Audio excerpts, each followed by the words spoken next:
morning, everyone. Happy Friday and happy weekend. So I've had some excitement in my world this morning. I don't know if you can see behind me, it's just some bags on the table, which was just my normal Friday farmers market run, which I haven't been to in a few weeks because I haven't been home. It was so good to get back to the farmers market again and get high quality produce, not at grocery store prices, much cheaper. And I'll let you know what I got here shortly. And it was fun at market this morning. I ran into my best friend Missy's daughter Elizabeth and we chatted for a while. My mom met me in there because she was giving me money to pick up some steaks because we're going up to their house to grill some steaks on Sunday. I ran into Mike's sister there. Great social hour.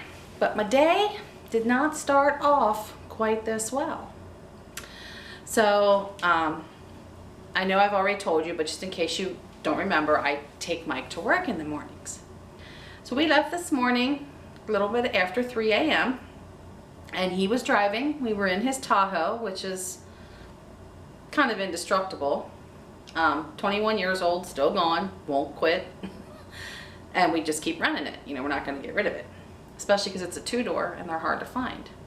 Anyway, he was driving and I was sitting in the passenger seat holding the dog, and we were in a residential type neighborhood just passing a high school, so we weren't out in farm country or in the woods or anything like that. Thank God I was looking down, kissing the dog and playing with the dog, because all I heard was the bam, super loud, like I can't even describe the noise. He hits the brakes, I go forward, not hard enough to hurt us obviously, and I didn't let go of the dog. And he yelled a nice little bad word phrase, and I just said, oh my God, what was that? I look over. I'm gonna show you what the vehicle looks like.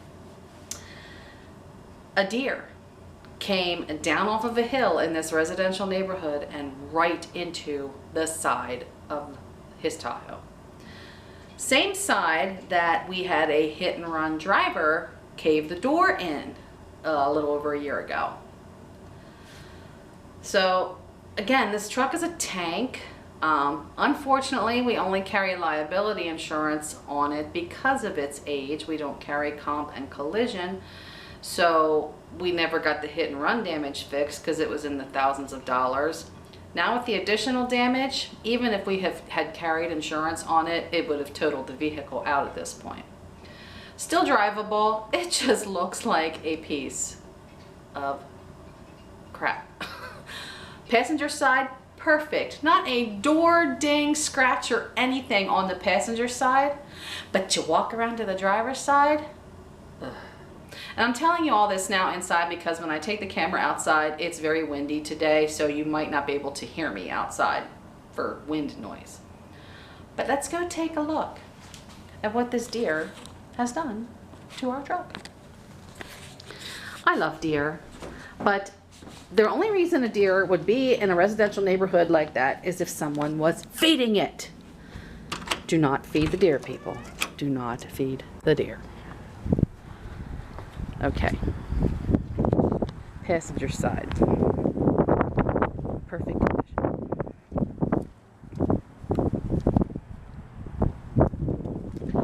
Driver's side, let's start at the front.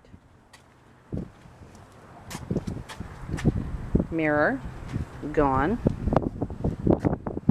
Glass, I don't know if you can tell, but the glass is, and my battery dies as I'm talking to you.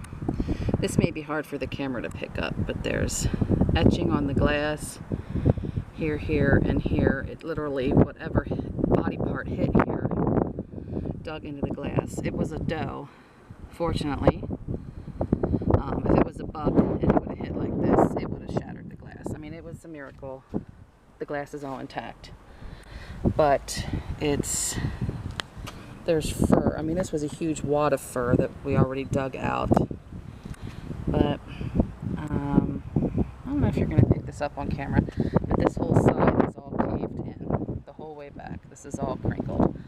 And there's hair still stuck in multiple places. So yeah, oh, there's one, sorry. So yeah, oh, there you can see a nice view of the top. So yeah, the whole side is just caved in and we lost it. All right, back in the house. So that got my heart pumping early this morning, 3:15. That was a wake up for me. So I had trouble going back to sleep when I got home. Finally managed to go to sleep, slept 2 hours, and my alarm went off to go meet my mom at market. It's gonna be a long Friday. All right, let me get my fruits and veggies out here and my steaks, and I will show you what I got at the market. Okay, here is my farmer's market haul. I picked up 9 of the little cucumbers. Some people just call them pickles.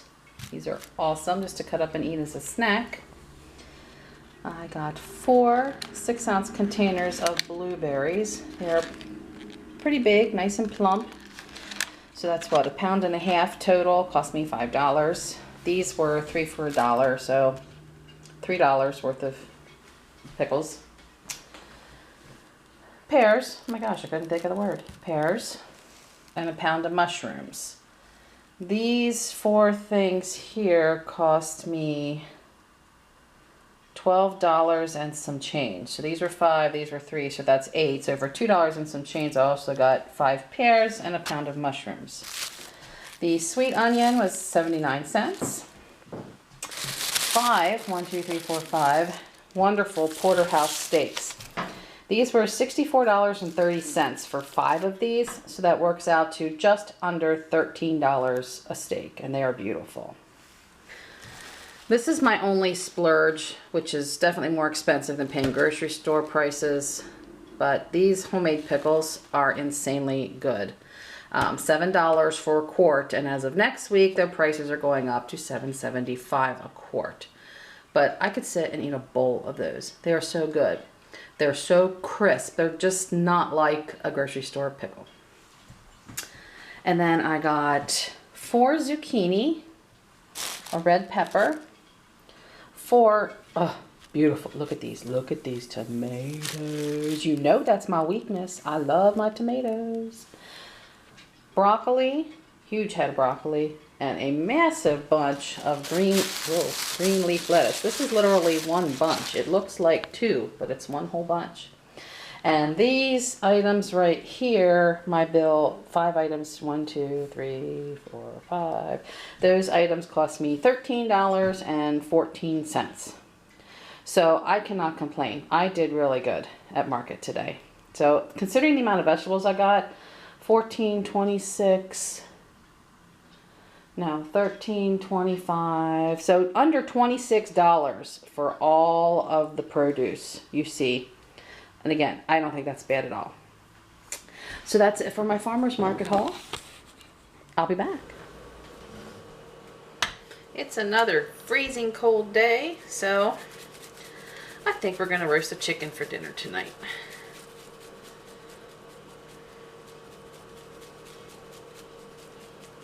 I love this Montreal chicken seasoning.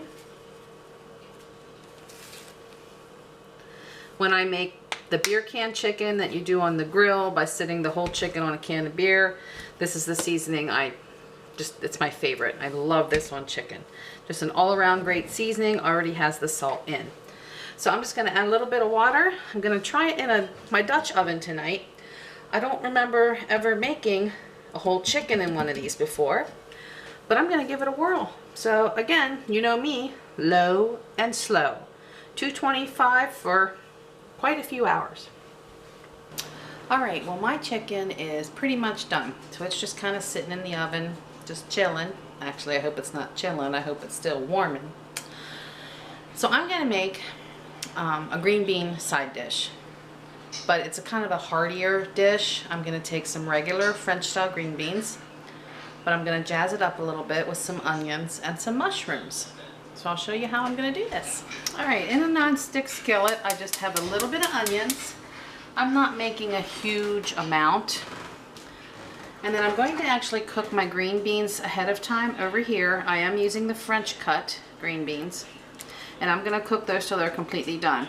And then what I'm gonna do is I'm just gonna use part of these to put in this side dish because I don't eat the onions and mushrooms I'm gonna keep my green beans separate. So let's sweat these onions a little bit.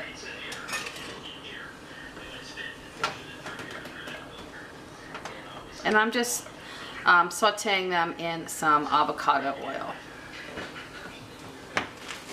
And then I'm gonna add some baby portobello mushrooms to that.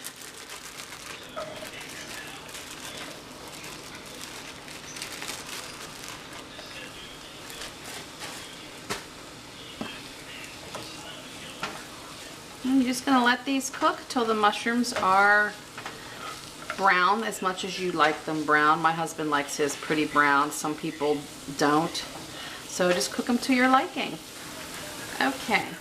These mushrooms and onions are cooked exactly the way Mike likes them. So now all I'm going to do at this point is add some green beans and add some seasonings.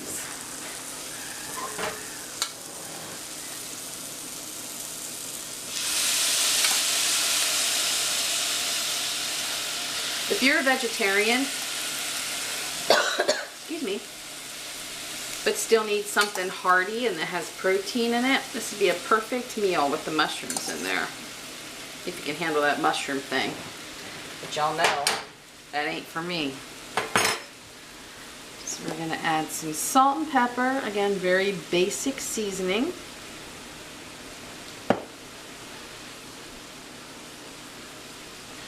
And I am gonna add a little bit of butter to this as well. Again, Mike really doesn't have to watch his fat too much. And a little butter just adds a nice silkiness